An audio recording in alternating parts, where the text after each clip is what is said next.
you said you think there should be more, More right? More heroes. contemporary heroes, All yes. right. So what I would suggest is, or what I would ask you to do, is like pick a potential ace, or maybe ninth if you have two. I would have said one. I plan to ask you for like pick a eighth, but it sounds like you have like a fair amount of people. So I would Louise just say, Bennett. all right. Louise Bennett is a Mm-hmm. cultural icon. Louise Bennett was the first person who wrote, well, the first person who popularized Mm-hmm. our normal Jamaican language into writing and performance Mm-hmm. and took it to the world. Mm-hmm. I mean, I can hardly even think of in the days when they used to have SDC performances from schools, Mm-hmm. you would hardly hear some presentations that never involved some Louise Bennett pieces. And you would hardly hear any presentation from primary school, from high school that never had Louise Bennett pieces. And she's a world icon. Yes. She's not only recognized in Jamaica, she's a world icon. As a matter of fact, Muta Baruka called her the first dub poet. Mm.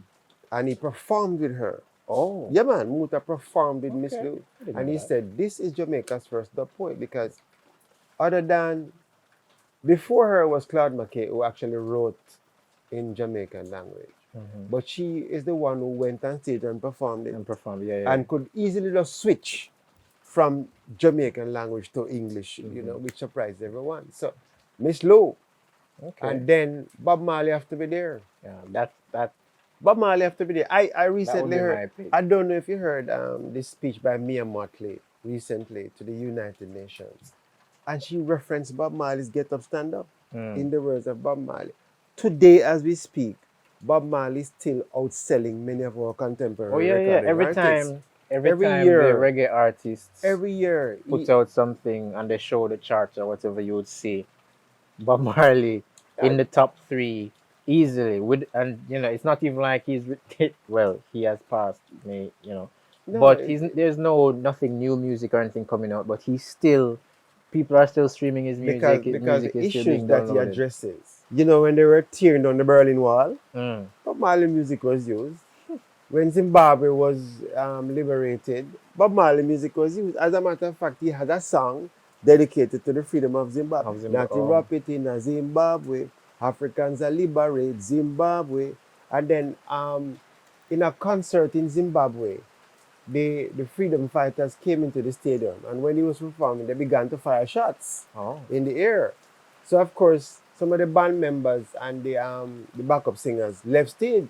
And he turned around and said, now we'll see who's the real revolutionary. Which is actually a line in his song. Mm. Soon we'll find out who are the real revolutionaries when some of the band members left stage. So Bob Marley's music has been used in liberation struggles all over the world. Bob Marley, national hero, cultural icon.